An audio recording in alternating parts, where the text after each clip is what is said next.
Assalamualaikum warahmatullahi wabarakatuh. Waalaikumsalam warahmatullahi wabarakatuh.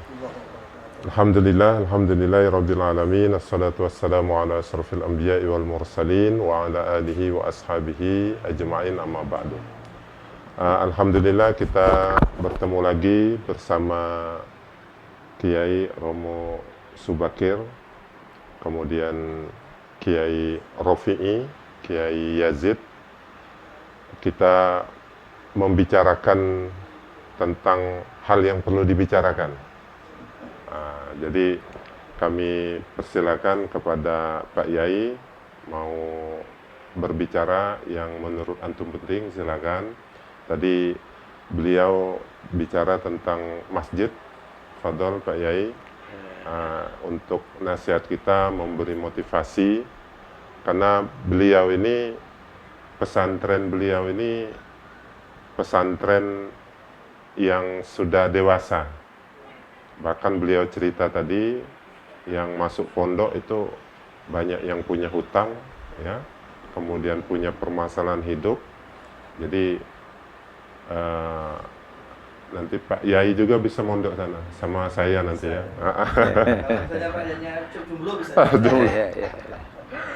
Jadi kalau mondok tempat beliau ini sesuai dengan banyak hutang kita kan.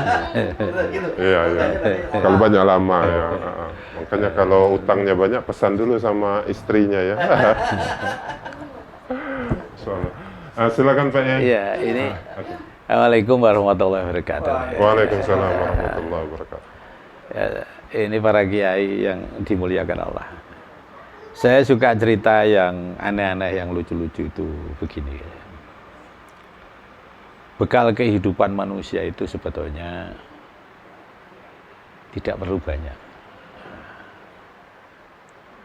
Karena kita sudah dibekali oleh Allah kesehatan, hidup sehat, sedikit banyak punya ilmu, kita dikasih kesehatan. Nah, modal kita yang paling utama adalah la in syakartum la azidannakum. Ini. Jadi modal kita paling utama adalah kita tinggal bersyukur aja. Bersyukur. Kalau kita bersyukur ya apa yang kita kehendaki itu sampai semua. Syukur aja. Syukur. Jadi dengan syukur ini bahkan begini. Dengan syukur, saking pentingnya syukur itu, sampai ada ancaman bagi Allah. Allah mengancam kepada kita. Wala in kafartum la azidan wala in kafartum inna adzabi lasyadid. Kalau Anda tidak mau bersyukur, maka Allah itu menyiksa kepada kita. Jadi kalau kamu istilahnya kufur nikmat itu akan dapat adab dari Allah. Maka betapa pentingnya syukur. Dan dengan syukur Allah berjanji akan apapun yang kita kehendaki itu diberikan oleh Allah. Makanya saya andalan para santri, para kiai itu ya suka bersyukur dan suka berdoa. Nah, ini yang sering terjadi, ada salah paham. Orang kalau hanya sering bersyukur, sering berdoa, tapi tidak bekerja seperti lazimnya manusia, itu tidak baik. Ya. Tidak baik. Namun menurut hikmat tauhid, menurut tauhid itu, ya, ilmu tauhid, ilmu keyakinan kepada Allah. Orang mau bekerja, mau tidak, yang penting beribadat dan syukur kepada Allah. Masalah nasib manusia itu tidak akan dirubah dengan orang bekerja itu. Nasib manusia itu tidak akan mudah berubah oleh pekerjaan seseorang. Karena yang bisa merubah nasib adalah keputusan Tuhan, yang mana ada guru-guru saya, ya, para imam di sebuah kitab Ta'limul Muta'alim itu menerangkan, kalau kamu doamu dikabulkan oleh Allah, niscaya maka bisa merubah nasibmu. Bisa merubah nasibmu. Nah, sesuatu tidak akan bisa merubah nasib kecuali satu adalah doa yang dikabulkan oleh Allah. Makanya tadi saya katakan, kalau wali punya keramat, kalau nabi punya mukjizat, kalau kiai punya mau. Nah, sekarang kalau kiai hanya bisa ngajar saja, doanya enggak. Doanya tidak senang berdoa, doanya tidak sungguh-sungguh. Ini kekiaiannya mudah kurang kuat. Karena apa kurang kuat? Karena kalau Nabi itu bil mukjizati ujidu takarruman. Kalau Nabi dan Rasul itu kemuliaan bagi Allah itu, dari Allah itu, kemuliaan para Nabi itu didukung dengan mukjizat oleh Allah. Lah begitu pula kalau kiai, kalau wali dengan keramat, kalau kiai dengan mau. Nah, di saat kita pusing-pusing berpikir, bangun masjid tidak punya dana, bangun musola tidak punya dana, malah banyak utang. Ini. Saya sendiri itu heran. Kalau saya sedang bangun masjid itu banyak toko yang mau ngutangi saya. Pernah saya itu lagi bangun masjid di Jepara itu. Ada seorang toko bangunan itu. Mbak Yai kalau perlu ambil material, ambil saya ke toko saya, silakan. Secukupnya, ngutang tidak masalah. Gitu. Lah, saya takut ngutang. Tiba-tiba ada seseorang yang datang bawa nota, isinya 100 sak semen, 100 kantong semen. Ini dari mana? Itu. Saya diutus oleh tuan toko bangunan itu. Wah, saya pusing ini. Saya ambil hanya 15 kantong sak semen aja. Selebihnya itu nota itu tak kembalikan. Gitu. Nah, kemudian saya panggil orangnya itu. Ini nota yang bayar siapa? Si tuan toko ini ngomong, yang bayar itu Allah yang punya masjid. Yang bayar Allah yang punya masjid. Padahal tuan tokonya ini orang Cina yang bukan Muslim. Tuan tokonya ini, tuan toko bangunannya ini orang Cina yang bukan Muslim. Kok bisa ngomong yang bayar ini Allah yang punya masjid? Saya bingung ini. Orangnya mu'alaf juga tidak, dia masih Konghucu. Nah, dia kok bisa ngomong begitu gitu saya. Nah, dia berpikir kalau kiai bangun di mana saya akan menyumbang gitu. Tapi dengan cara yang ngutangi itu tapi tidak mau dibayar. Ngutangi tapi tidak mau dibayar dengan cara sudah dibayar katanya. Siapa yang bayar? Ya Allah yang punya masjid. Ini kan masjid punya Allah gitu katanya. Nah ini ya. Orang non-muslim itu. Nah, makanya saya makanya saya kira, syukur itu sangat penting karena apa yang dihadirkan oleh Allah lebih besar daripada yang kita terima saat ini. La azidannakum ditambah. Sehingga kalau misalnya tadi si Kiai Jul cerita tanah yang di tengah-tengah pondok sekarang sudah jadi milik kita. Ini kalau bersyukur mungkin akan tambahnya lebih besar lagi.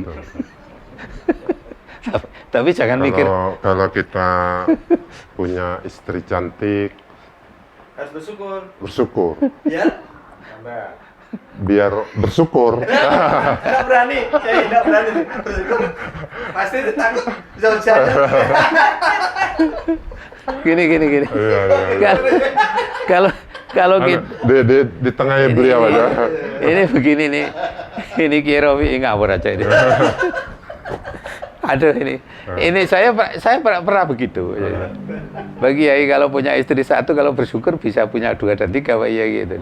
Oh jangan gitu, kalau ngomong jangan gitu. Ini beda ceritanya. Beda ya ini lubangnya jalurnya, gelombangnya berbeda. Sekarang begini. Kalau kita melihat sesuatu itu enak, kemudian kita rasakan makanan itu enak. Nanti kalau kita bersyukur, makanan itu semakin enak. Tadi saya katakan lukmatun ma'al ulama asyara barokatin. Kalau kita makan berjamaah bersama ulama, sesuap nasi itu keberkahannya 10 kali berkah.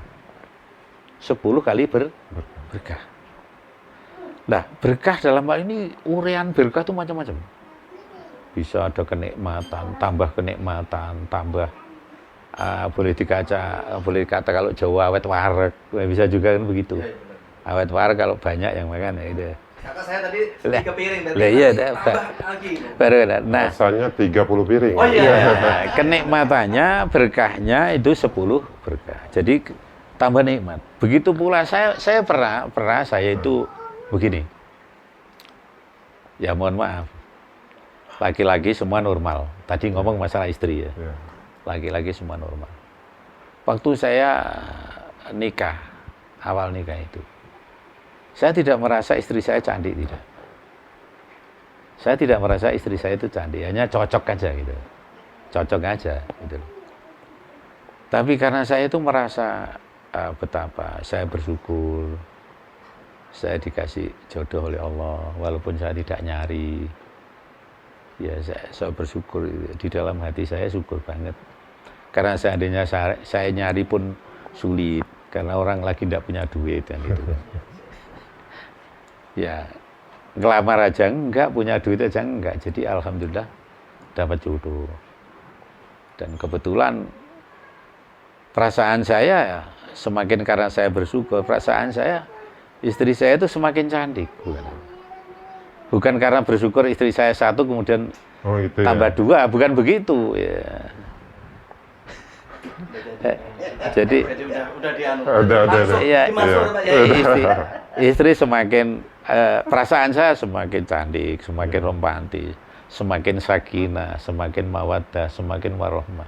Dan ini ya kalau bahasa anak muda, karena sudah semakin lekat cintanya, lekat istilahnya, keberkahannya semuanya, berpikir.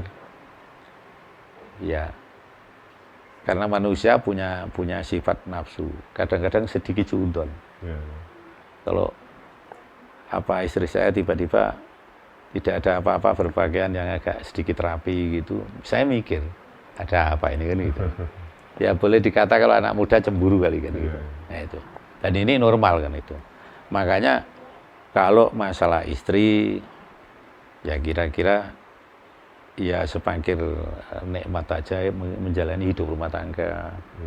Masalah rumah saya kira ya semakin mungkin bisa tambah dan sebagainya. Ya itu kalau kita lihat kita memang disuruh nikmati aja Pak. Iya, nikmati. Siratal ladzina an'amta alaihim. Iya. Dinikmati aja. Karena kalau kita bersyukur tadi ditambah nikmatnya ditambah. Kalau masalah kenikmatan dunia ini, mohon maaf, saya bukannya bosan itu tidak, karena dunia ini kan mataul ghurur, adalah hiburan yang menggoda. Ya, mataul ghurur itu hiburan yang menggoda. Jadi ya kelihatannya merah enak banget itu, tapi ya semoga aja kan itu kan. Nah, maka saya katakan kembali, orang itu akan kembali kepada hitohnya. Kalau semasa remajanya suka makan buah apa itu, sampai tua pun masih suka buah itu. Masakan sayur asem katakan, kalau masa mudanya itu suka sayur asem, sampai tua pun itu masih suka sayur asem. Kembali ke situ lagi, ada sate, ada gulai, ada ini, ya baliknya itu aja. Begitu pula berpikir, waktu saya dulu itu berpikir bagaimana ya saya seorang petani yang tanahnya itu sempit, bisa jadi orang bisa naik haji, bisa jadi orang yang mampu membangun madrasah, mampu membangun masjid dan sebagainya. Di dalam hati saya itu, wah mana mungkin ya gitu loh. Orang tua saya yang tanahnya itu 3 hektar aja untuk 9 anak kurang-kurang rasanya. Apalagi kalau nanti sudah 3 hektar dibagi 9 orang, kan semakin mengecil. Tapi Tuhan tidak begitu mudah ditebak oleh manusia.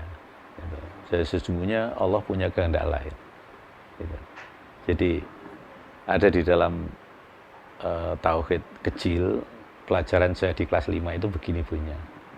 Wa indana li abdi kasbin kullifa walam yakun mu'assiran fal ta'rifa. Bagi kita Ahlussunnah wal Jamaah bekerja yang sampai gepeng ngiler itu kurang begitu bermanfaat. Tapi yang lebih bermanfaat itu apa? Wa indana an-du'a yang fa'u kama minal Qur'ani wa dayusma'u. Bagi kita Ahlussunnah wal Jamaah itu doa itu sangat bermanfaat. Jadi bekerja yang sampai gegernya bungkuk itu malah kurang begitu diyakini menghasilkan sesuatu. Tapi kalau berdoa ini sangat bermanfaat. Karena doa adalah perintah Allah. Ud'uni istajib lakum. Berdoalah kamu. Jadi kalau kita diperintah berdoa, kemudian kita minta kepada Allah apa yang kita minta, asal yang halal-halal yang baik-baik. Ini. Maka kita untung 2 perkara kalau yang diminta materi.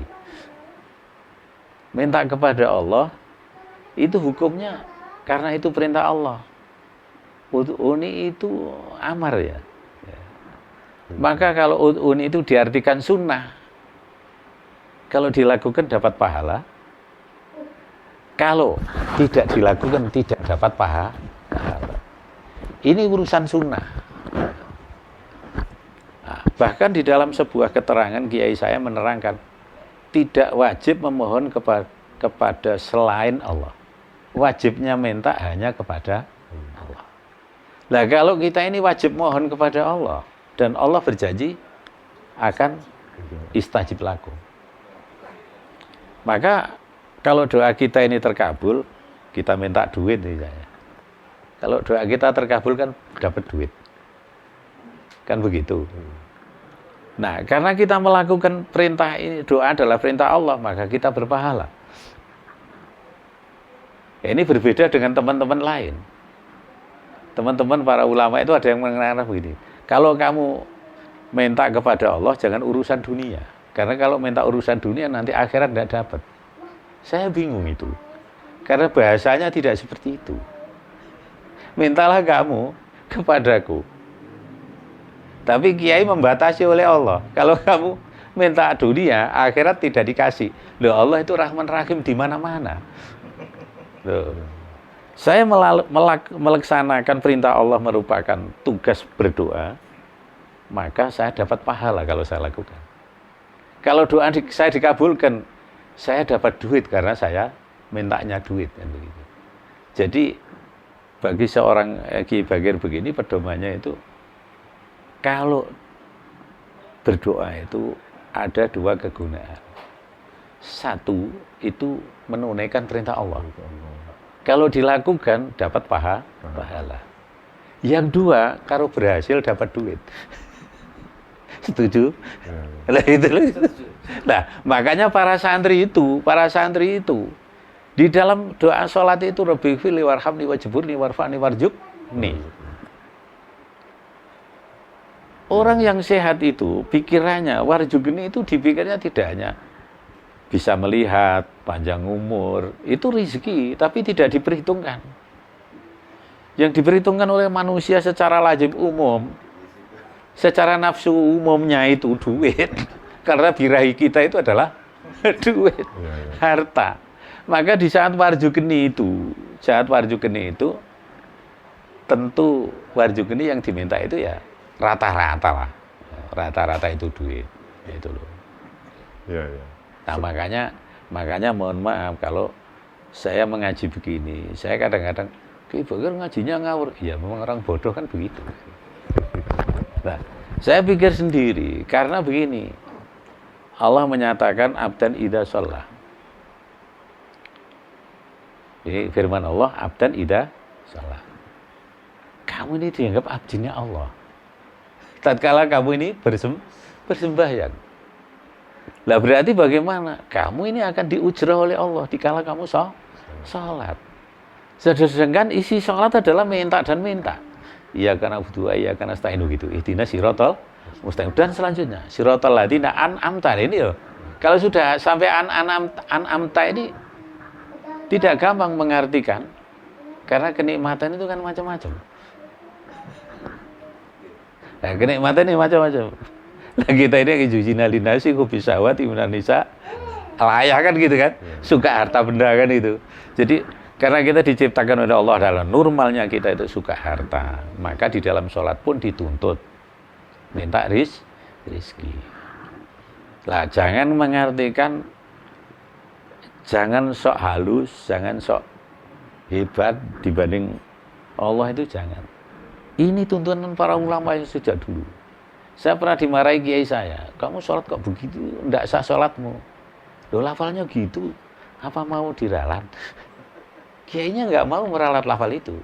Selama lafal itu masih ada, para santri yang paham tetap begitu itu. Karena di dalam fikih dikatakan, jadi afdolnya orang sholat itu bagaimana? Ya tentunya beda-beda. Ya, tujuannya sama, cuman caranya berbeda-beda. Afdolnya orang sholat itu as-sholatu ala waktiha. Sholat di dalam waktunya. Yang kedua, memahami dan menghayati isi lafal yang dibaca di dalam sholat. Memahami dan menghayati. Contoh, Sayyidina Umar waktu dia jadi khalifah itu kalau imam, yang dia baca itu ayat-ayat menerangkan neraka. Sampai dia menangis, berderai air mata karena dia ingat dosanya. Ya sahabat. Lah kita kan enggak sahabat. Kita yang kita ingat tidak punya duit, punya hutang gitu. Punya hutang. Karena punya hutang ya, wajib burni, ya Allah tembelah kekurangan saya. Bukan kekurangan, kita ini dibuat oleh Allah tidak ada yang kurang. Kita ini dibuat oleh Allah adalah tidak ada yang kurang. Yang kurang adalah perasaan kita sendiri. Kita ini sempurna oleh Allah. Tapi kita merasa kurang. Lah merasa kurang adalah nafsu, sifatnya manusia. Seandainya manusia tidak merasa kurang, ya orang leha-leha aja. Nggak ada orang punya hutang, itu nggak ada. Nah makanya di situ kita memahami tentang kehidupan. Bersyukur itu kunci daripada ketentraman hidup. Bersyukur itu adalah kunci daripada ketentraman hidup. Sampai waktu dulu saya sama abah saya kan sering nuntut, bah, ini kita saudaranya banyak, tapi kita sering kebutuhan macam-macam ini kurang. Apa tidak bisa ditambah sawah yang luas dan sebagainya. Itu jawaban abah saya, la in syakartum la azidannakum. Itu. Pandailah bersyukur, maka kamu nanti akan ditambah kenikmatan. Dan saya sampai saking sulitnya bersyukur, saya disuruh setiap habis subuh baca ya syakur yang syakur itu 300 kali. Supaya kamu pandai bersyukur. Ya syakur, ya syakur, ya syakur. Terus saya ngomong, karena saya itu anak bodoh, anak dablek gitu ya. Nah, kalau nanti saya sudah kecukupan dan saya sudah bisa bersyukur, perlu dzikir apa tidak? Ya terserah kamu aja, itu kan kebutuhan.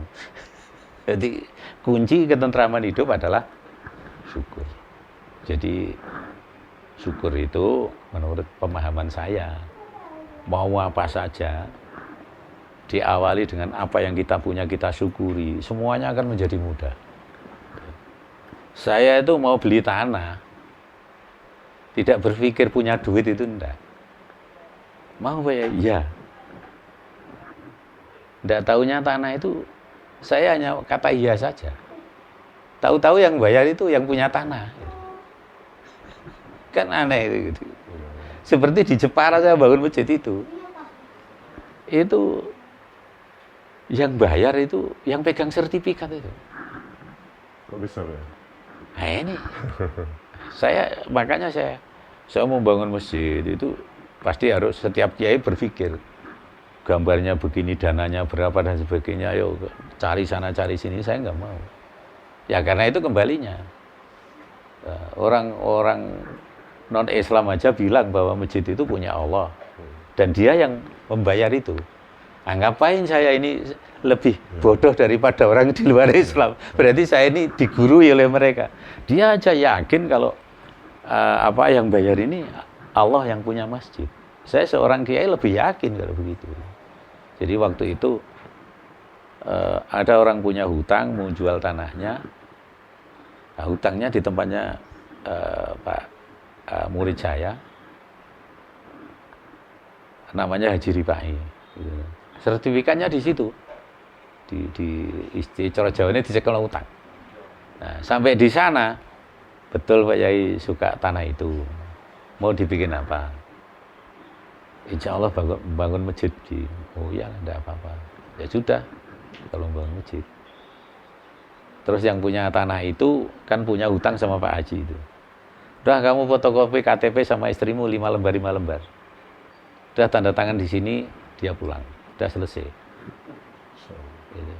Notaris dipanggil, 1 minggu kemudian sertifikat sudah ganti nama saya. Saya tanya sama Pak Haji, saya harus ganti uang berapa?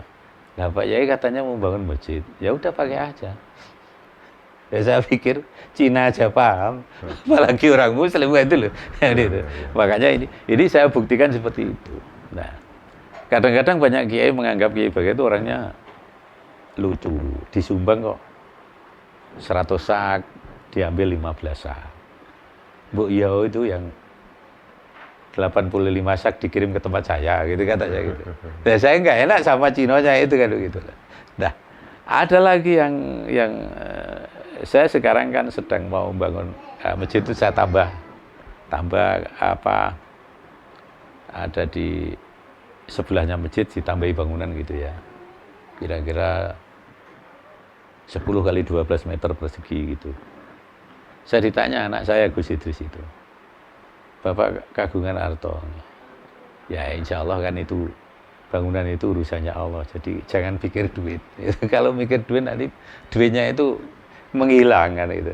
Mending kita tenang aja. Yang penting kita apa? Kita bismillahnya sungguh-sungguh. Nah, walhasil saya lihat handphone ada orang jual bata. Saya telepon, tolong dikirim 10.000 bata. Udah kenal aja nggak dikirim. Tengah malam itu datangnya bata. Nah, setelah tengah malam, ya kan teman-teman yang di masjid di Jepara itu masak-masak buat menjamu orang nganter.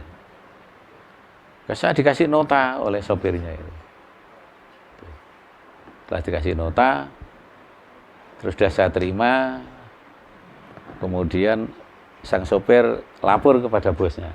Bos, ini notanya sudah diterima Pak Yai. Oh, ya udah, kamu kalau selesai langsung pulang aja ya, jangan nunggu apa-apa. Loh ini uangnya nanti gimana, siapa yang bawa? Udah itu nanti urusan saya sama Pak Yai. Kenal aja enggak ini? Kenal aja enggak ini? Sampai sekarang cari orangnya belum ketemu. Kalau sopirnya bisa saya telepon, cuman yang juraganya itu enggak bisa saya hubungi. Ya itu. Lah makanya ya ini kunci ketenangan hidup, kesuksesan hidup adalah syukur. Nah, sehingga saya sering mengatakan manusia itu kunci ketentraman, kunci ketenangan adalah hidup, termasuk mau membangun rumah tangga yang sakinah mawaddah warahmah, mau membangun masjid, mau membangun menara, mau membangun jalan dan sebagainya, monggo. Tapi kamu harus bersyukur dulu. Ya, jadi sehingga saya ya mungkin uang punya, cuman tidak seberapa gitu. Apalagi kalau sudah bangunan 10 kali 12 itu kayaknya ya mungkin ratusan juta harus gitu kan. Tapi ternyata saya nggak perlu itu. Lah kenapa enggak perlu itu? Ya itu tadi kata orang Cina itu. Nanti yang bayar itu Allah yang Maha Kuasa. Nah, jadi saya pusing. Nah, sekarang bagaimana? Tinggal kita manusia sebagai manusia makhluk Allah yang punya nafsu. Ada tuh nafsu amarah dan nafsu amanah. Kalau selagi kita bernafsu amanah, insya Allah semuanya itu selesai urusannya. Tapi kalau kita bernafsu amarah, lah ini yang jadi masalah. Gitu. Orang bisa banyak utang karena amarah itu. Gitu loh. Nah, kalau enggak nafsu amarah itu enggak punya utang gitu loh. Enggak merasa kurang kan gitu loh. Udah makan semangka ini udah cukup aja. Kurang mana semangka. Nah, makanya saya kalau banyak orang begini dan begini dan sebagainya. Saya mohon maaf kalau orang banyak kurang suka dan sebagainya. Ya monggo, karena saya begini, apapun yang dikasihkan oleh Allah kepada saya, itu tidak saya capai dengan yang susah payah seperti lazimnya orang. Cuman saya ya karena orang bodoh ya kadang sombong kan gitu. Sombongnya gini, oh kamu itu jadi kiai sudah berapa tahun? 25 tahun kiai. Kok naik kamu masih Honda Vario jelek kayak gitu, itu ngutang juga ya? Iya itu. Sama kalau begitu. Jadi kiai itu jangan ngutang-ngutang begitu. Aku itu, saya kalau ke masjid itu pikiran saya begini, aduh kapan ya saya bisa ke masjid yang lebih mewah daripada pendeta datang ke gereja. Gitu. Saya berdoa begitu, saya dimarahi kiai saya. Oh jadi kiai itu jangan yang begitu, jadilah kiai yang zuhud. Jangan suka harta. Saya pusing juga. Ada seorang pendeta naik mobil Mercy, celananya bersetrika, bericit, pakai jas, pakai desi, pakai sepatu. Masuk gereja. Ada seorang kiai ke masjid, sarungnya kumel, sandalnya cepit, naiknya sepeda ondal dan sebagainya. Ini bukan orang zuhud, tapi ini orang merete, saya gitu. Lah yang zuhud yang bagaimana? Ya. Naiknya mobil mewah, sarungnya mahal, jasnya mahal, bajunya mahal, masuk masjid. Syiar ini namanya. Zuhud itu bukan karena tidak kaya. Orang kaya itu bisa zuhud. Iya. Nah, karena kalau yang disebut zuhud itu yang tidak suka harta, itu salah. Karena bangun masjid butuh harta. Makanya saya kalau pergi Jumatan, nggak seperti di rumah. Kalau di rumah ya sandalnya apa saja. Pergi Jumatan sandalnya yang bagus. Gitu. Mobil saya yang bagus. Kalau saya ketemu dengan orang-orang tokoh-tokoh yang begitu-begituan, mobil saya lebih bagus daripada mobilnya mereka. Mereka mobilnya Avanza, saya pakai Toyota Harrier. Mereka pakai Toyota Harrier, saya pakai Land Cruiser. Dan itu ada mobilnya nongkrong di rumah, ya digunakan untuk itu saja. Supaya apa? Kalau boleh dibilang buat apa kayak gitu? Ya untuk nyombongi orang-orang kayak gitu. Yang bisa punya mobil Land Cruiser tidak hanya Cina-Cina saja, kiai pun bisa punya. Jadi kiai, terutama untuk nasihat kami ini di pesantren ini kiai, gimana nih? Ya, ya pasti kendala tadi keuangan itu pasti kita hadapi kan. Bisa jadi itu kredit, bisa jadi itu utang Pak Yai ya. Iya. Nah ini. Saya mondor enggak? Saya mondor. Oh saya mondor. Nah gini. Tergantung utangnya. Tidak perlu mondok ke sana. Tidak perlu mondok. Mondok online aja Pak ya. Ada online ini. Gini. Gimana? Saya itu sejak kecil, karena saya orang bodoh, pikiran saya, kalau sawahnya bapak saya yang 3 hektar aja untuk 9 anak ini, kurang untuk hidup.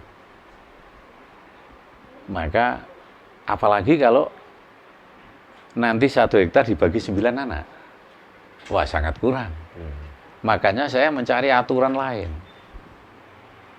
Bagaimana supaya saya tidak harus menggarap sawah, karena saya tidak punya sawah. Tapi punya banyak duit, kebutuhan saya bisa terpenuhi seperti lazimnya manusia. Gitu. Saya berpikir, itu terus berpikir. Sampai para kiai-kiai itu kepada saya itu, kamu ini orang gila. Ya, kayak orang Jabariyah aja. Orang Jabariyah itu tidak mau bekerja, tapi mau meminta kepada Allah. Itu loh. Yang dimaksud Jabariyah itu bukan itu. Yang dimaksud Jabariyah itu orang tidak mau menyembah Allah, tapi minta kepada Allah. Itu Jabariyah. Kalau yang tidak mau macul karena tidak punya sawah ya jangan dimarahi itu. Akhirnya saya berpikir, saya ke tempat Kiai. Kiai, bagaimana ini? Jawabannya Kiai, dekatkan kepada Allah yang Maha Pengasih lagi Penyayang. Bacalah itu basmalah 300 kali setiap matahari terbit. Setelah baca basmalah, bacalah 300 sholawat setiap matahari terbit. Mintalah agar dimudahkan oleh Allah rezeki. Ya. Datang lagi saya ke tempat Kiai lagi. Datang lagi ke tempat Kiai lagi. Sudah satu ini. Ini alat untuk jadi orang kaya ini saya gitu. Orang bodoh kan begitu sudah yakin kan. Saya datang ke Kiai lagi. Gitu. Begitu kedatang ke Kiai, saya dimarahi Kiai. Ngapain kamu ke sini? Wong bapakmu itu juga, abahmu juga Kiai juga. Gitu. Seandainya abahmu itu ditakdirkan jadi melarat, ya sudah melarat sejak dulu. Karena sawah itu setiap panen, habis padinya, berasnya itu. Dijual untuk bangun musola. Jadi anak-anaknya kurang makan gara-gara padinya dijual untuk bangun musola, bangun madrasah gitu. Jadi makanya 3 kali menjadi 2 kali kan itu ya. Nah, mondoknya dulu harus bawanya beras, karena berasnya dijual untuk bangun masjid. Maka sanggup pergi mondok itu bawanya singkong. Saya dulu gitu. Nah, kemudian saya tanya kepada abah saya, "Bah, kalau saya itu kepengen jadi orang yang tenang, seperti abah itu orangnya tenang, abah saya itu tenang. Terus, tidak pernah merasa sulit sesuatu itu gimana?" Loh, kamu kan sudah ke tempatnya Ki Hamid Pasuruan, ngapain nanya saya? Lagi Hamid adiknya Mbah Maksum itu kan. Saya kan dikasih tahu, udah ngaji aja sama abahmu. Ya udah kalau Ki Hamid nyuruh begitu, tak kasih tahu. Gitu. Jadi disuruh mengamalkan sholat Isya, baca rakaat pertama Alam Nasroh, alam kedua Alam Taro. Nah, ini insya Allah mudah rezeki. Tidak akan susah hidupnya dalam hal urusan eko. Alam Nasroh, Alam Taro. Gitu. Dan ini termasuk jaya ke kami ya? Iya sekalian ini kita anggap ngaji aja. Kita anggap ngaji aja. Jadi, Apa dong? Kita tulis. Apa ayat itu? Alam Nasroh. Setiap sholat Isya jamaah santri, rakaat pertama sholat Alam Nasroh. Alam Nasroh. Kedua Alam Taro kayak Bapak. Ya, Itu ya, ya. amin. Dan itu kalau pas tidak bisa baca, misalnya sebagai makmum kan tentunya bagaimana imam. Ya. Kalau tidak cukup waktunya kan itu, lakukan sholat sunat ba'diyatal isya atau sholat sunat mutlak habis isya itu. Suratnya di. Ya, itu. Kalau jadi imam, lalu sudah selesai doa, ba'diyah dan atau qobliyah, ya maca niku. Baca itu lebih bagus lagi. Nasroh, Ya. Alam Taro. Karena Syukuran. fadilah daripada Alam Nasroh ini, insya Allah kita dimudahkan semua urusan. Nah, Alam Taro ini semua yang sulit-sulit itu digempur oleh Allah. Jadi yang tertutup terbuka, yang keras pecahan itu. Yang panggil kasih satu dari Babil ya. Ya, lah makanya saya sampai begini, mohon maaf saya. Ya. Saya sudah tua dan sering lupa. Karena saya itu sering lupa kalau sebagai imam itu, lah yang paling gampang itu Alam Nasroh, Alam Taroh. Sampai sholat Jumat saya masih pakai itu. Sholat Idul Fitri, Idul Adha saya pakai itu juga. Itu. Jumatan itu sampai apa banyak kiai itu dibagi Alam Nasroh itu. Nah, itu. Saya jawab, iya. Lama-lama dia tanya, Kiai, saya ini banyak masalah ini udahlah pakai Alam Nasroh sama Alam Taroh. Loh, berarti Kiai itu pakainya itu karena urusannya itu? Iya, ya itu. Satu itu. Yang dua karena itu saya sudah sering lupa. Kalau surat yang saya tidak hafal kemudian panjang-panjang, misalnya mau sholat Jumat, Sabbihisma Rabbikal A'la, nanti potong-potong di tengah, ini tidak bagus. Walaupun bacaan surat ini sunnah, tapi kalau kita sebagai imam bacaannya potong-potong tidak beres juga nggak enak. Makmumnya kadung do ngantuk, suwen akhirnya ikhlas jadi tidak ikhlas. Suwe temen. Nah, makanya banyak kiai yang mengatakan, saya itu kalau makmum sama Kiai Bagir seneng saja pendek-pendek, khutbahnya pendek. Cocok, Pak. Cocok. Khutbahnya pendek. Jamaah juga kalau disurvei, Iya. antara imam yang lama dengan yang cepat, surveinya tinggi yang cepat itu, Pak. Dan juga Ya. itu ada ini ya, apa itu namanya? Ada sanatnya. Iya, Dia betul. kan Muadzin Jabal ketika dia ngimami doa-doa panjang-panjang itu makmumnya kan mufarokoh. Iya, Pak. Dimarahi Kalau Rasulullah. Nabi, Pak, ini kurang ajar ini. Masuk imam dengan saya dia makmumnya mufarokoh. Iya, iya. Jadi ngomong sama Nabi, dia lama nian, saya tuh keburu macul, Iya, iya. keburu bekerja. Kalau ngikutinnya imamnya lama-lama nian, baca suratnya nanti gimana keluarga saya? Itu Ya. artinya Bapak. Makanya kata Gus Baha itu, kebaikan itu jangan dibuat sulit. Jadi kebaikan jangan menimbulkan kesulitan. makanya saya itu ya saya sering dibilang Kiai Bagir memang mungkin dia tidak begitu hafal surat-suratan itu.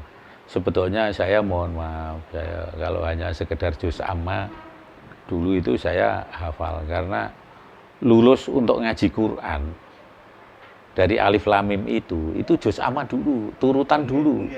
Itu hafal. Turutan ya, Iya. belum ada istilah sekarang apa itu? Kirati. Ayat mintu belum ada. Belum ada itu loh. Itu Ada. kan turutan bergantian Dan- dulu ya. iya. Alif ba ta sa. Dan saya terus terang memang ya sudah ya bukannya seusia saya sudah setengah pikun, bukan, sudah sering lupa gitu. Sudah sering lupa. Yang enggak lupa itu masalah duit. Masalah duit itu, tapi juga sering lupa masalah duit. Saya pergi ke Jakarta nggak bawa duit sama sekali. Itu pernah. Dompet ketinggalan di rumah, ATM di rumah, saya tenang aja. Karena lupa. Begitu sampai Jakarta, saya ditanya sopir bis yang saya naiki, Pak Kiai mohon maaf, saya ini mau minjem duit kalau Pak Kiai ada duit. Itu karena sopir langganan. Nah, berapa kamu butuh? 500.000 aja Pak Kiai. Saya pikir ini diperintah Tuhan apa gimana ya? Kok ada sopir gede berani pinjem uang sama saya? Padahal saya pelanggannya dia itu. Mohon maaf Pak, nanti sebentar tak carinya dulu. Di dalam tas saya nggak ada itu. Tapi saya tenang aja. Saya masuk rumah tenang aja. Terus saya mau pulang nanti bagaimana? Tidak berpikir begitu saya. Gitu loh. Tidak berpikir nanti kalau saya pulang mau bagaimana, kalau saya sakit nanti berobat bagaimana. Sama sekali tidak saya. Ya Jadi karena antum berhusnuzon dengan Tuhan.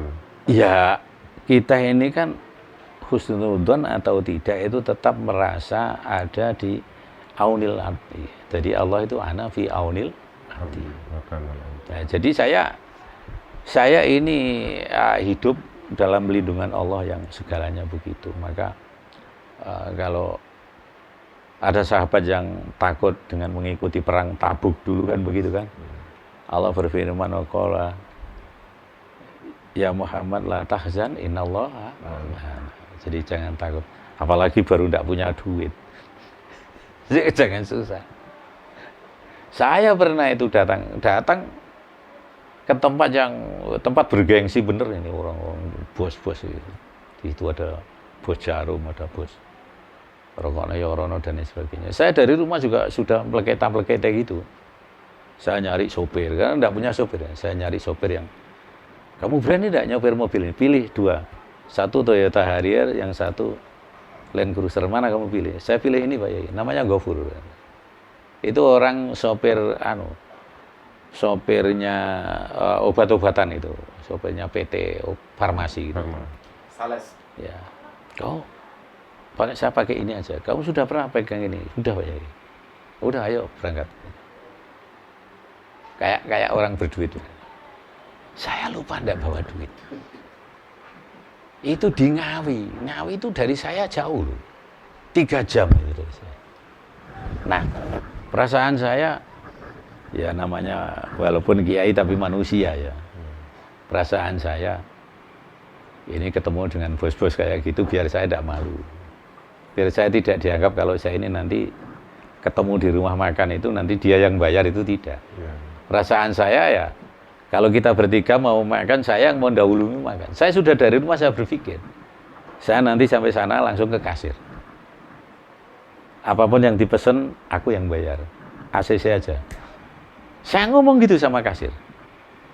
Nggak tahunya saya cari itu nggak ada dompet saya. Dompet saya nggak ada. Saya sudah ngomong begitu, kasirnya itu. Nah, tetapi anehnya itu. Tuh, ini aneh. Ada seorang itu juragan marmer dari Semarang. Tiba-tiba itu nguntuti mobil saya. Wah, itu mobilnya ya itu. Dikuntiti aja. Masuk ke rumah makan itu. Jebul ini rapat anak manajer Jarum sama manajer pabrik Noyorono. Nah, dia di belakang saya. Pak Yai ini, nanti Pak Yai ada ketemuan acara apa? Saya diajak ketemuan manajer Noyorono dan manajer rokok Jarum. Oh gitu Pak Yai, iya. Ini yang punya perusahaan marmer ini orang Katolik, Cina lagi itu. Nah, tiba-tiba Pak Yai tenang, karena saya tidak ada waktu, saya sudah ketemu kasir, urusannya dengan saya. Ya saya jadi gini, walaupun kamu manajer Jarum, manajer Noyorono, masih gagal saya dong. Gitu ya. Karena itulah. Nah makanya ini saya akhirnya saya dipercaya Noyorono, dipercaya Jarum. Jadi melamar pabrik di Jarum, melamar kerja di Noyorono tidak harus pakai KTP Nasrani. Sekarang melamar sudah pakai KTP biasa aja. Karena apa? Mereka kedekatan kepada saya, Pak, dia sering kalau secara pribadi dia ada kesulitan itu nyari saya. Karena apa? Waduh, dia bingung. Dia mobilnya CR-V. Itu. Yang satu Alphard. Saya Land Cruiser. Dia bingung. Ini mobil Pak Yai? Iya. Waduh, salah petek saya. Perkiraan Pak Yai paling-paling mobilnya kan Avanza. Iya sama, ini mobil saya bilang ini kan Avanza juga, cuman beda itu. CC-nya yang 4.200 cc kan itu. Nah akhirnya si tuan setelah selesai semua makan-makan si Jarum, antar Jarum dan Noyorono berebut bayar gitu. Saya kan tahu paling-paling ya kurang dari 1 juta kan gitu kan. Uang makan itu berapa? Akhirnya sampai di tempat kasir itu udah dibayar. Siapa yang bayar? Itu Pak yang itu. Udah selesai. Boy, ayo jangan gitu dong. Lah gimana? Aturannya kiai kan harus dibayar dulu makan itu. Lah kan baru. Lah saya bohong juga kan gitu. Nah ini makanya apa namanya? Yang namanya zuhud itu tidak harus orang yang tidak suka harta itu artinya jadi orang miskin, itu bukan. Nah, zuhud itu seorang yang punya harta, namun harta itu lebih fokusnya kepada urusan ibadah. Tidak diperbudak. Iya. Itu. Jadi semua gitu. Karena saya sendiri saya rasakan ya kalau kiai itu kalau makan ya ibadah. Jadi kita perut lapar makan ini ibadah. Itulah. Karena lali syahwa. Makan kita bukan karena syahwat. Ya, itu. Lah begitu pula kalau kita itu punya harta yang banyak. Kita punya harta banyak itu bukan karena syahwat. Ingin jadi orang kaya bukan. Tapi kita punya harta banyak karena untuk menuju ke depan. Kan begitu. Tadi Abuya Subagir ngomong, Pak doain ini bisa. Dia minta doa. Ini adalah akalnya orang zuhud. Berarti kalau nanti dia punya duit itu diterapkan di situ sudah. Tujuannya kan begitu. Pak Yai doakan ini. Mudah-mudahan cepat bisa ini 3 lantai. Berarti dia kalau saya doakan nanti kalau dia punya duit ya ke situ. Sudah ada daftarnya itu. Malaikat itu roket mati sudah menulis. Berarti Abuya Subagir ini nanti kalau punya duit untuk melanjutkan itu. Nah seperti ini Kiai Zul dulu gini-gini bisa kena, iya berarti nanti kalau dia punya rezeki ya itu lagi kan.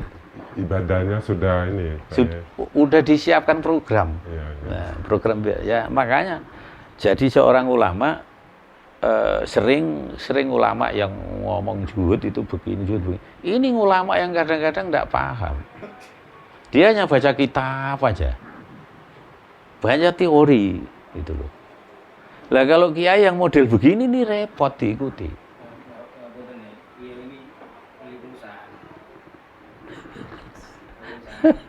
Yang sudah mau bangkrut, karyawannya 3.000 ya. nyantai tapi Ya, Itu. makanya kami tadi minta ini apa pesan untuk kami kiai-kiai ini. ini amal khusus ya untuk beliau bertiga itu. Ya udah. Pohon duit Ya, ya. itu udah. Saya kasih gini. Saya memang tadi basmalah sama sholawat. Kalau pagi hari ya 300 basmalah, 300 sholawat. Bismillah, salawat. Nah, itu setiap pagi. Kalau malam Isya alam nasroh sama alam itu kegunaannya untuk yang memudahkan untuk memudahkan rezeki kita gitu. Tambah lagi ya, gitu. Tapi ijazah namanya itu kan ya kan. Barangkali korban pemirsa juga kan ini kan YouTube Untuk, kan. ya, untuk teman-teman itu.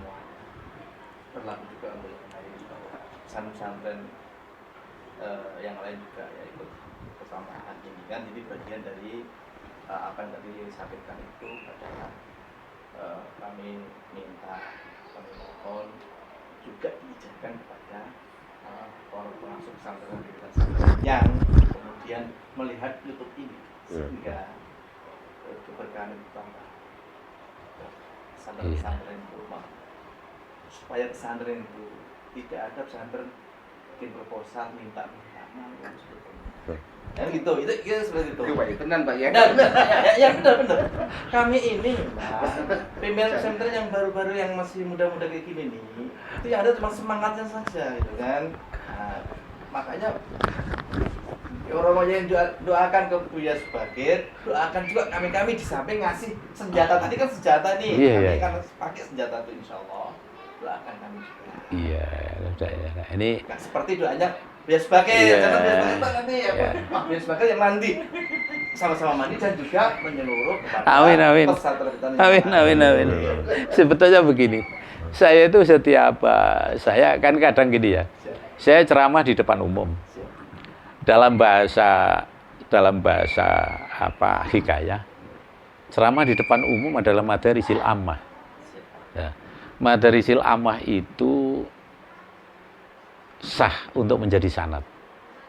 Jadi siapapun yang mendengarkan di arena pengajian itu, kemudian dia memahami, kemudian dia melaksanakan doa atau ubudiyah itu hukumnya sah. Nah itu sebagai sanad kan begitu kan. Makanya sekarang ada dengan sistem YouTube itu. Ya mungkin orang yang membuka YouTube dan mau mempelajari dengan seksama, insya Allah juga sah-sah juga. Itu. Namun dalam hal ini tergantung orangnya, gitu. Tergantung orangnya. Karena wah, ini sanadnya sanad YouTube ini gitu. Lebih afdal. Baik. Pokok timil akhal sofit disoli. Ngomong kopi itu ya. Iya. Berarti kan istilahnya ya. dan kami punya murid. Iya. Artinya kan bisa di Ijazahkan ke murid-murid Nah, juga. ini begini, ini saya tidak harus mengizinkan atau tidak mengizinkan. Saya kasih dasarnya. Al ulama warasatul anbiya wal mursalin. Ulama itu warisan nabi dan rasul. Itu.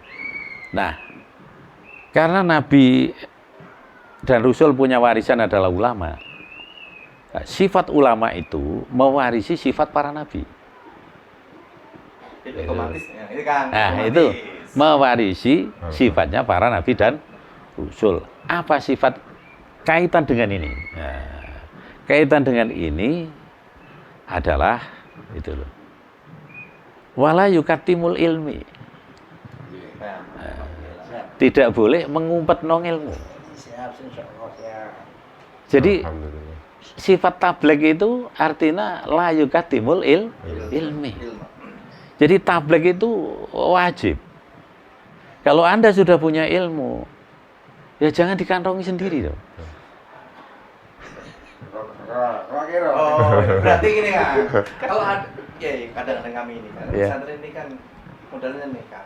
Betul ya tadi katakan bahwa kadang toko tuh ada yang baik hati, tidak sombong, yang ngutangin.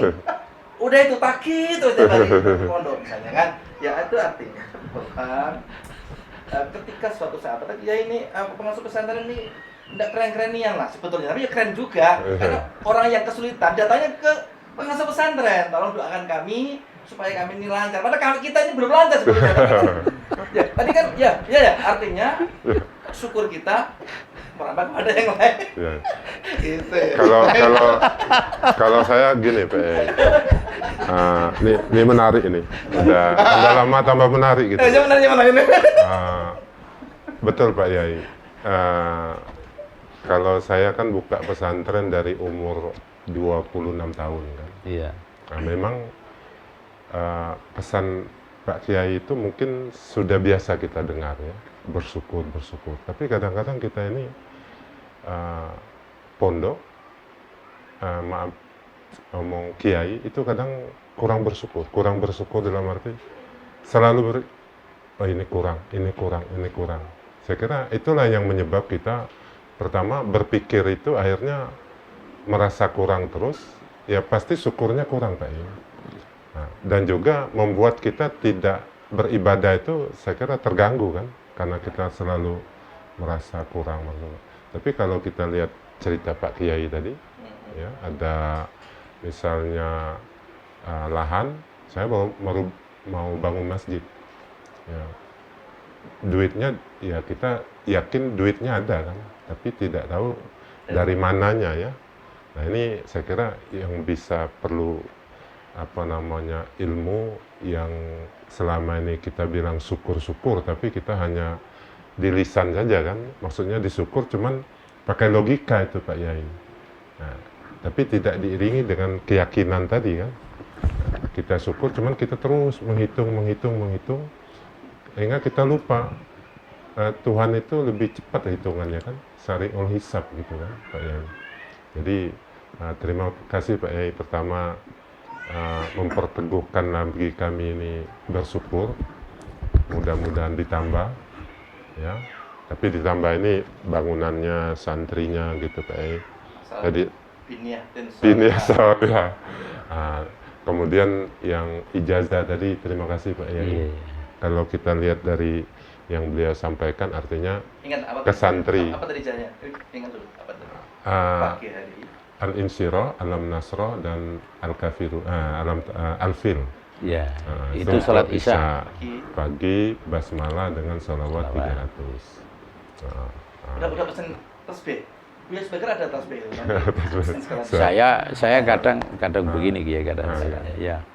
Saya sering kiai-kiai saya dan sebagainya menasihati saya agar saya tidak memberikan pelajaran-pelajaran seperti itu kepada para santri. Tapi saya melihat para santri yang semakin lama semakin rusak karena dengan sistem ilmu yang dia punya itu untuk mencari duit secara lahiriah. Ya tadi pengalaman bikin proposal terus itu kan itu merusak citra kan itu. Lah sementara apa namanya? Kenapa Ki Bagir nggak mau membangun terus bikin proposal ini? Ya karena saya malu. Al-Islamu ya'lu wala yu'la alaih. Tetapi Islam itu akan rusak. Karena apa? Al-Islamu mahjubun bil muslim. Yang merobohkan Islam adalah orang Muslim sendiri. Dia bangun masjid, ogah, mengeluarkan duitnya sendiri. Ya orang-orang kaya itu keluarkan 10 juta, 10 juta, 10 juta. Nah, 50 orang udah. Selesai kan itu kan. Nah, sekarang kan enggak begitu. Nah, satunya ulama yang enggak mau bersedekah ngomong. Sedekah itu sedikit aja, yang penting itu ikhlas. Ya kalau saya enggak begitu, kamu ikhlas boleh, tidak ikhlas boleh. Yang penting kamu hobi. Kamu hobi dulu. Hobi bangun masjid, hobi bangun pondok, hobi bangun madrasah, hobi bangun yang baik-baik. Kalau sudah jadi hobi, itu tidak perlu ikhlas. Ikhlas itu mah belakangan kayak itu. Mohon maaf ini, kalau bangun masjid harus ikhlas dulu. Kapan itu? Gitu. Saya bangun masjid itu hobi. Kalau sudah hobi itu mau apa itu? Yang namanya orang zuhud itu hobi. Hobinya bangun masjid itu orang zuhud. Jangan hobi beli apa judi apa itu namanya. Nah, itu beda. Kita hobinya kan hobi bangun. Kalau kita sudah hobi itu, ikhlas enggak ikhlas itu jadi. Karena yang namanya fastabul khairat belum tentu ikhlas. Oh, belum tentu ikhlas. Yang penting saya menang. Hobi yang baik-baik itu. Nah, kalau kita sudah menjadi hobi, itu semuanya enak. Orang itu kalau sudah gila lah, udah gila lah.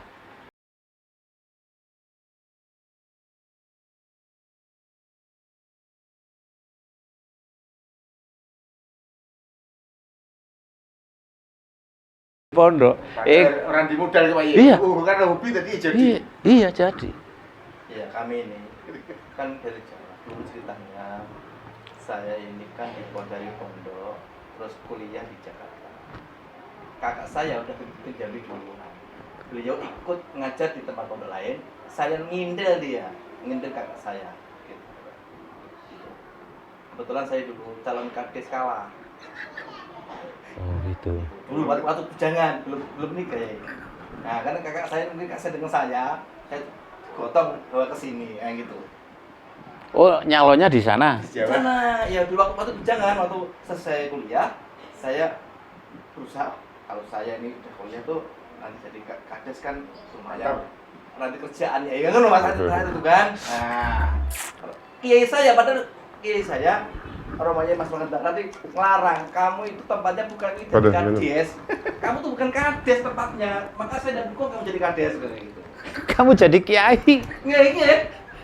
Kamu itu tempatnya. Kamu anak pinter gitu kata kiai saya. Aku ngetes bobok menawi ya iki ngono lah kan. Maka jadi ketika beliau itu betul namanya saya tidak jadi dari sini dan bikin pesantren ya saya itu maksudnya. Aku tuh tidak boleh kamu jadi kades ben ra dadi. Kowe nanti kades dadi opo sing gitu, Pak? Kan ngono. Kades paling 2 periode habis sih. Habis itu kamu jadi apa lagi gitu katanya. Alhamdulillah. Makanya saya itu sering begini, sering kepada kiai-kiai itu. Kenapa saya dilarang membimbing anak-anak supaya jadi orang yang punya duit itu? Kan punya duit itu harus bekerja, banting keras, peras keringat, banting tulang. Kalau orang punya duit itu karena orang yang bekerja keras banting tulang. Tukang batu, tukang kayu itu jarang ya. Harusnya banyak duit ya. Loh, soalnya saya sendiri tuh, saya tukang batu juga. Saya tukang batu, tukang kayu. Makanya saya punya santri itu tak suruh ini dinding masjid, tembok masjid, madrasah. Maksud, makanya saya itu beda dengan kiai-kiai yang lain. Kiai yang lain bilang, kacau itu kalau kamu, santri-santrimu kamu didik seperti itu. Saya balik gitu. Santri-santri pada pusing bangun masjid, pusing bangun madrasah. Jadi orang yang ilmunya tinggi tapi kurang begitu bermanfaat. Gara-gara Pernah dikit. Gara-gara bikuan.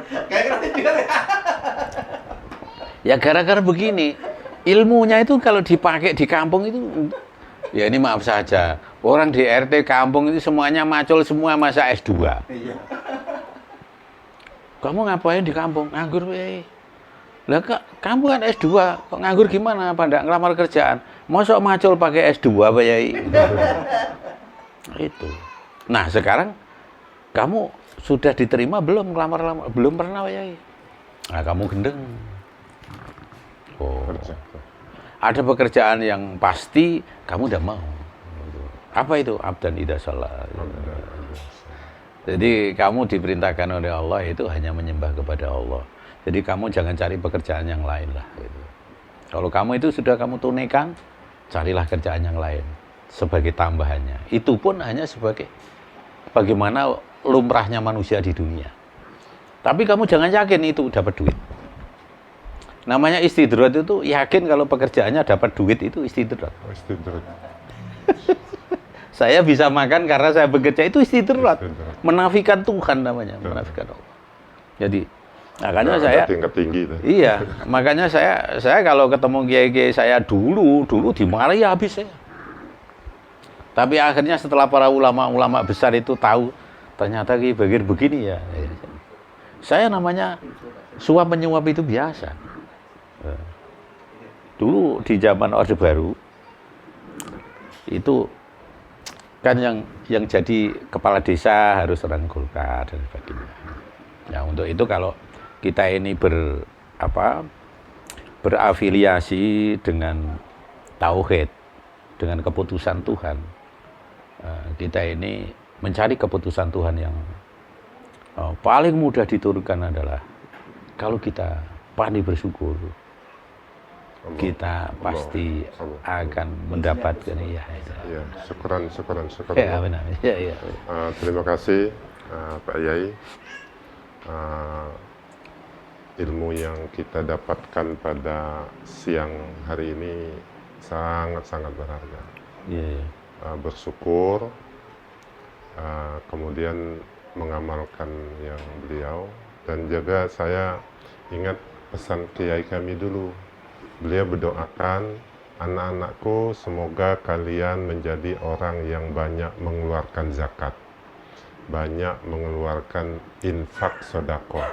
Beliau tidak mendoakan kami untuk jadi orang kaya, tapi menjadi orang yang banyak zakat, banyak infak, banyak sedekah. Karena kalau orang kaya belum tentu infak kan. Kalau orang banyak infak, banyak sedekah, banyak zakat, pasti kaya gitu kan. Terima kasih Pak Yai dan juga pemirsa semuanya. Mudah-mudahan kita bisa mengamalkan ini. Apapun profesi kita, baik itu di pesantren, kemudian di lembaga-lembaga lain, di profesi-profesi lain, saya kira dengan modal syukur, kemudian yakin tadi, ya, berhusnuzon, ya, tidak banyak dipusingkan oleh rencana otak-otak kita ini kan, sehingga kita bisa lebih baik. Terima kasih, syukron. Wassalamualaikum warahmatullahi wabarakatuh. Waalaikumsalam warahmatullahi wabarakatuh. Iya.